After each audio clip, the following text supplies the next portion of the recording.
여러분 안녕하십니까? 채널K 뉴스입니다. 연방의회가 다카 법안을 놓고 줄다리기를 이어가고 있습니다. 뉴욕주는 이와는 별개로 주정부 차원에서 다카 수혜자들에게 메디케이드를 유지할 수 있도록 한다는 방침입니다. 뉴욕주 다카 승인자 4만 2천여 명이 연방정부의 다카 프로그램 종료나 변경 여부에 관계없이 뉴욕주 메디케이드 수혜 자격을 유지할 수 있게 됐습니다. 연방정부가 별다른 구제 조치 없이 프로그램을 종료해 다카 수혜자들이 직장을 통해 제공받아온 건강보험을 잃게 된다 해도 일정 조건을 충족할 경우 메디케이드와 어린이 건강보험을 제공받을 수 있도록 한 것입니다. 원래 오바마 케어에서는 원칙적으로 다카 승인 자가 메디케이드에 가입할 수 없습니다. 하지만 2001년 법원의 판결에 의해 영구 거주자로 분류된 다카 수혜자들에게 메디케이드 가입이 가능하게 됐습니다. 뉴욕주 정부는 연방정부가 다카 프로그램을 폐지하더라도 이미 다카 승인을 받은 적이 있는 수혜자들에게는 영구 거주자 지위를 계속 인정해 메디케이드 수혜 자격을 유지하겠다고 유권 해석을 내린 것입니다. 이에 따라 다카 승인자나 그 지위가 철회된 사람들도 주 건보거래소나 각 커뮤니티 신청지를 직접 방문해 메디케이드를 새로 신청하거나 갱신할 수 있습니다. 한국어 서비스도 제공됩니다. 다만 다카 승인 기록을 확인하기 위해 반드시 노동 허가증을 제시해야 합니다. 연방이민당국이 불체자 적발을 위해 국경 100마일 이내 불신검문 단속을 강화했습니다. 언제 어디서 단속이 벌어질지 모르는 상황이 됐습니다. 세관 국경보호국과 ICA는 최근 국경 인근 100마일 이내 지역에서 불신검문을 강화했습니다. 기차역과 버스터미널 등 대중교통뿐 아니라 일반 차량을 대상으로도 무작위 불체자 불신검문을 펼치고 있습니다. 수정헌법 제4조에 의해 국경 지역에서는 영장이 없이도 수색이 가능합니다. 오바마 행정부 시절에는 국경 100마일 이내 규정을 적용하지 않아왔지만 트럼프 행정부가 들어서면서 규정 적용을 강화한 것입니다. 이민당국은 국경 100마일 인근 지역에서 이민 체크포인트를 세울 수 있고 의심할 만한 뚜렷한 이유가 없어도 사전 정보에 따라 위협이 인지된 경우가 아니더라도 합법적으로 불신검문을 할 수 있습니다. 뉴욕과 뉴저지, 커네티컷 등 국경과 인접한 트라이스테이트 지역의 상당 부분이 이에 해당합니다. 시민자유연합에 따르면 전 국민의 3분의 2에 해당하는 2억 명가량이 국경에서 100마일 이내에 거주하고 있습니다. 또 뉴욕시와 필라델피아 등 10대 대도시 중 9곳이 해당 지역에 속합니다. 앞으로는 합법 이민자들도 불신검문에서 합법적인 체류 신분을 증명하는 서류를 제시하지 못하면 신분이 확인될 때까지 이민구치소에 억류될 수 있습니다. 또 영주권자라도 중범 기록이 있는 경우 추방재판까지 회부될 수 있습니다. 만성적인 MTA 전철 고장과 사고에 시민들의 불만은 고조되고 예산은 부족한 실정입니다. 주정부와 시정부의 책임 공방은 갈수록 심화되고 있습니다. 23일 폴리 토른버그 시 교통국장과 시정부 관계자들은 MTA 전철 시스템 향상, 예산 확충 방안과 관련 한 목소리로 주정부의 정책을 비난했습니다. 시정부의 그 책임을 떠넘기려는 주지사의 방안을 절대 수용할 수 없다는 입장입니다. 쿠오모 주지사는 2018에서 19 회계년도 예산안에서 MTA 전철 액션 플랜에 2억 5,400만 달러를 책정했으며 1억 7,500만 달러의 신규 캐피탈 플랜 예산 등을 제안했습니다. 이러한 쿠오모 주지사의 주장에 정면으로 맞선 것입니다. 불리한 뉴욕시 부시장은 쿠오모 주지사의 예산안에 포함되어 있는 캐피탈 예산의 지역정부 분담 방안은 뉴욕시를 겨냥한 것이라며 받아들일 수 없다고 강조했습니다. 카터 법률 고문은 뉴욕시는 500만 달러 이상의 캐피탈 예산에 대한 그 어떠한 법적 책임도 없다고 말했습니다. MTA 예산 160억 달러의 70%는 뉴욕 시민들이 낸 세금으로 충당되고 있고 뉴욕시는 매년 간접 부담금 16억 달러를 지불하고 있으며 더 이상 시정부가 부담할 필요는 없다는 주장입니다. 뱅크 오브 아메리카가 최근 이 체킹에도 수수료를 부과하겠다고 해 논란입니다. 세금 감면 혜택이 늘었음에도 또 수수료를 부과하는 것은 저소득층을 무시한 행태라는 비난입니다. BOA가 최근 이체킹 수수료 부과 계획을 밝히자 감사원과 시민단체 등이 강력히 비난하고 나섰습니다. BOA는 22일 월 수수료 없는 이체킹을 폐지하고 이를 평균 잔고 $1,500 미만인 고객들에게 월 $12의 수수료를 부과한다고 밝혔습니다. 스트링어 뉴욕시 감사원장은 세금 감면 혜택이 늘었음에도 매달 $12씩 수수료를 받겠다는 계획은 저소득층 고객을 전혀 고려하지 않은 처사라고 비난했습니다. 감사원에 따르면 BOA는 이번 법인세 인하 조치에 따라 연 $35억 달러의 세금 감면 혜택을 받을 것으로 추산됩니다. 뉴욕시에는 전체 11.7%인 36만 가구가 은행 계좌를 가지고 있지 않으며 이러한 상황은 저소득층에서 특히 두드러지고 있습니다. 때문에 BOA의 이번 방침은 상황을 더욱 악화시킬 것으로 우려되고 있습니다.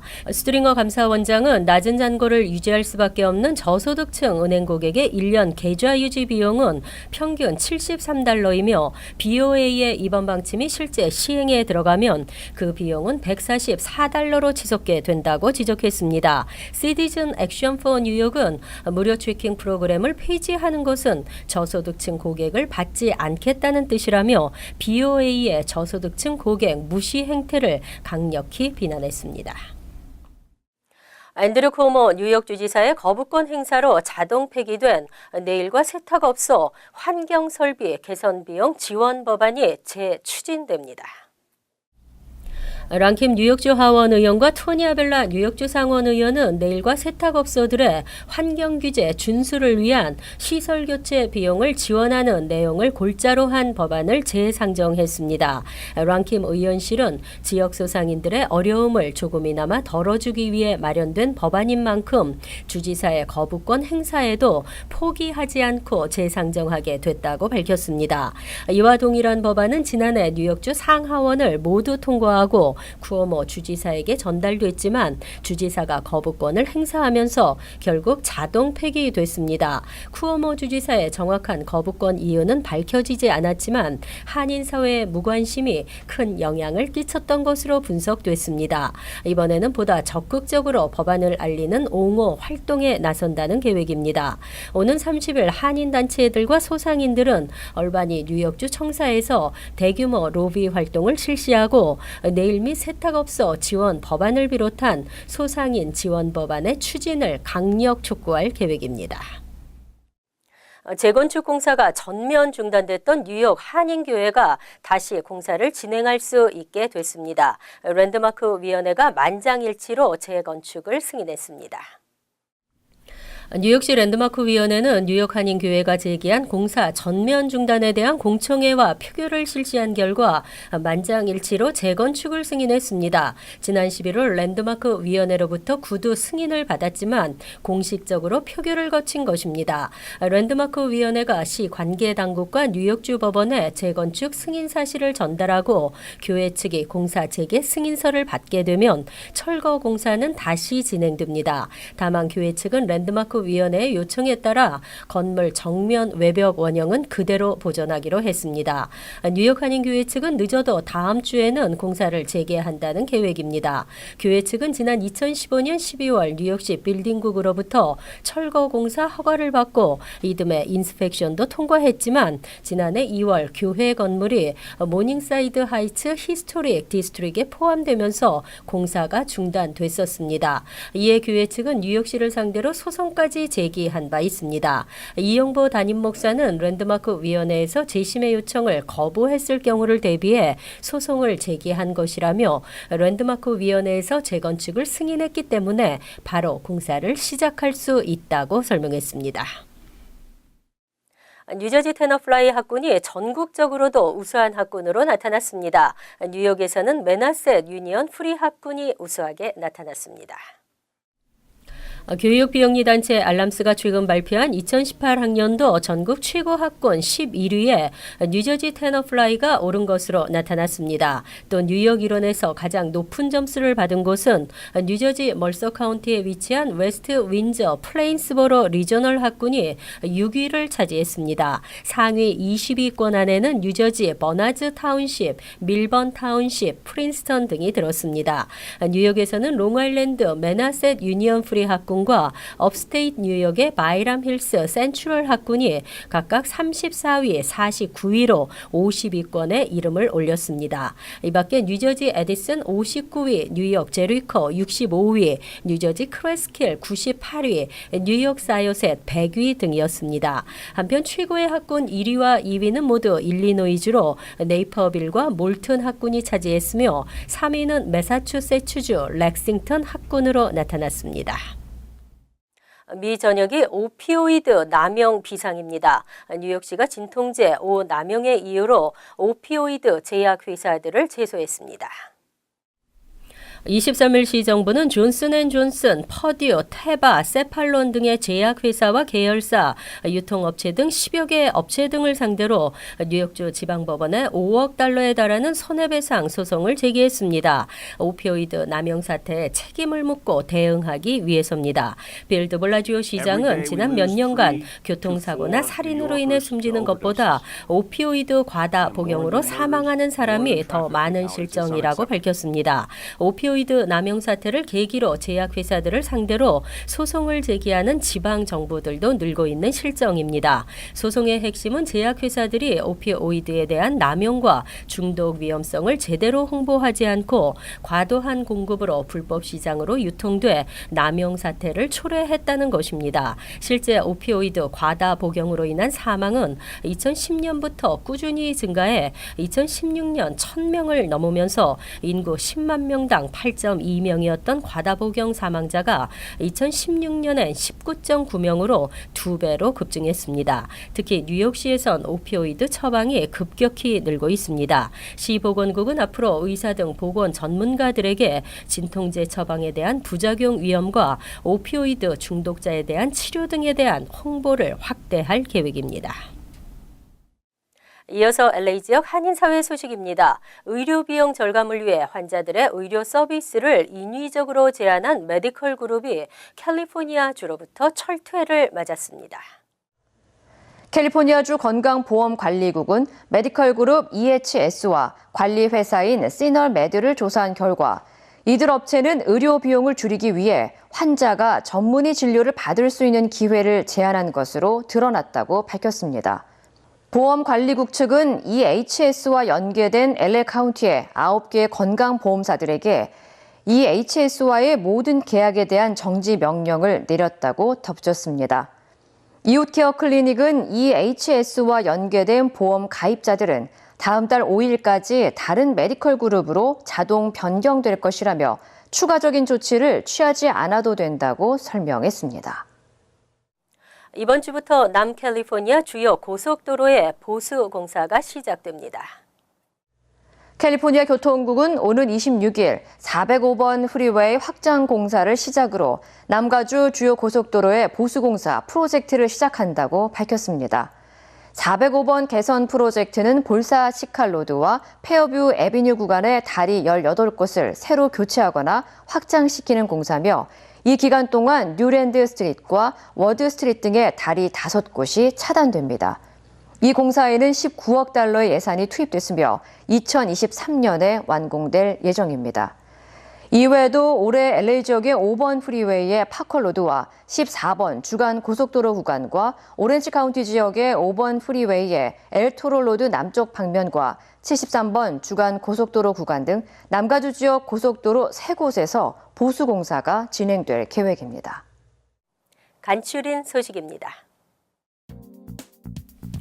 그래미 어워드 행사위원회는 오는 28일 맨해튼 메디슨 스퀘어 가든에서 60회 시상식을 연다고 밝혔습니다. 15년 만에 뉴욕에서 개최되는 것입니다. 사회는 배우 겸 코미디언 제임스 코든이 지난해에 이어 올해도 맡게 되며 올해는 총 84개 부문에서 뛰어난 역량을 갖춘 아티스트와 앨범에 상이 주어집니다. 힙합 스타 주이지와 히트곡 업타운 펑크는 총 8개 부문의 후보로 이름을 올렸습니다. 북미 최대 완구류 유통체인 토이저러스는 지난해 9월 파산보호 신청에 이어 미 전역의 182개 매장을 폐점하기로 결정했습니다. 전체 매장 880개 중 약 5분의 1에 해당합니다.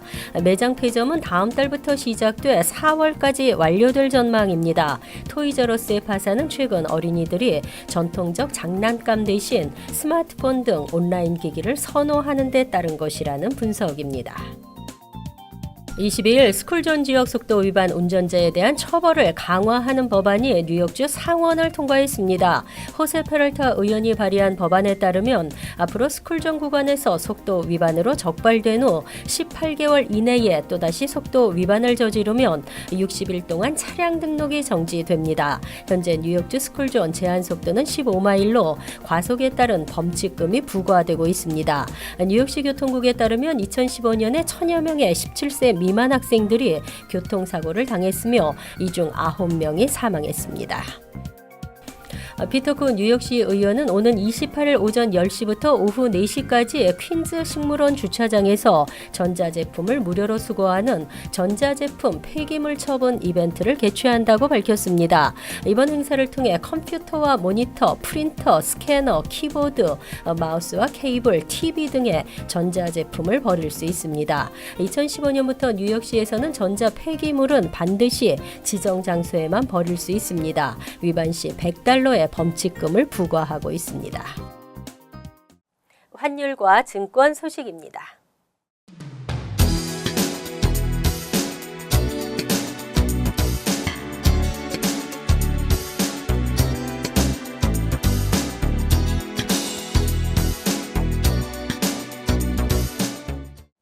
이어서 날씨입니다. 목요일은 대체로 맑은 날씨가 예상됩니다. 낮 최고 기온은 34도, 섭씨 1도, 밤 최저 기온은 23도, 섭씨 영하 5도로 예상됩니다. 금요일은 아주 화창한 날씨가 예상되며 점차 기온이 올라가겠습니다. 토요일은 가끔 흐리는 대체로 맑은 날씨에 포근하겠습니다. 이상으로 채널K 뉴스를 마칩니다. 채널K와 함께 편안한 하루 되시기 바랍니다.